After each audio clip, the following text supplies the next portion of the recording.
पश्चिम बंगाल की मुख्यमंत्री ममता बनर्जी ने प्रधानमंत्री मोदी को चिट्ठी लिखी है। ममता ने मोदी से अपील की है कि तीनों क्रिमिनल कानूनों का लागू होना फिलहाल टाल दें। इन कानूनों को जल्दबाजी में पास किया गया है।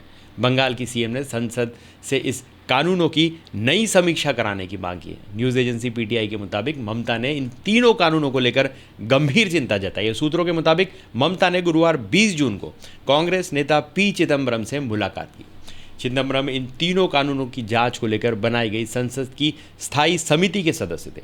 3 नए आपराधिक कानून 1 जुलाई 2024 से लागू हो जाएंगे। सरकार ने 24 फरवरी 2024 को इससे जुड़ी अधिसूचना भी जारी की थी। यानी इंडियन पीनल कोड आईपीसी की जगह भारतीय न्याय संहिता, क्रिमिनल प्रोसीजर कोड सीआरपीसी की जगह भारतीय नागरिक सुरक्षा संहिता और एविडेंस एक्ट की जगह भारतीय साक्ष्य अधिनियम लागू हो जाएगा।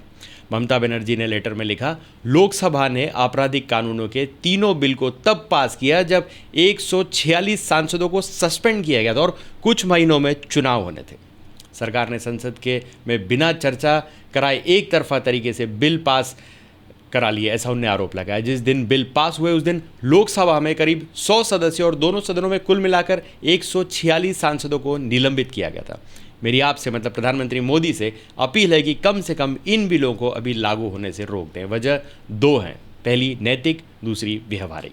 अब जब चुनाव हो चुके हैं और नए संसद सदस्य चुनकर आ चुके हैं, तब कानूनों में हुए बदलाव को संसद के सामने रखा जाना चाहिए।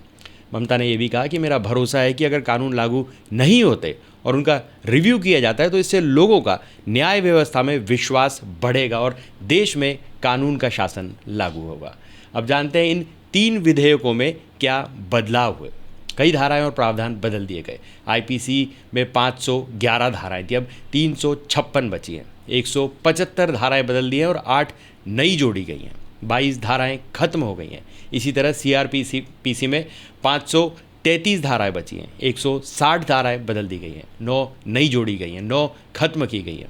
पूछताछ से ट्रायल तक सुनवाई वीडियो कॉन्फ्रेंसिंग से कराने का प्रावधान हो गया, जो पहले नहीं था। सबसे बड़ा बदलाव यह है कि अब ट्रायल कोर्ट को हर फैसला अधिकतम 3 साल में देना होगा, क्योंकि देश में 5 करोड़ केस पेंडिंग है। इसमें से 4.44 करोड़ केस ट्रायल कोर्ट में है। इसी तरह जिला अदालतों में जजों के 25,000 पदों में से 5,850 पद खाली हैं।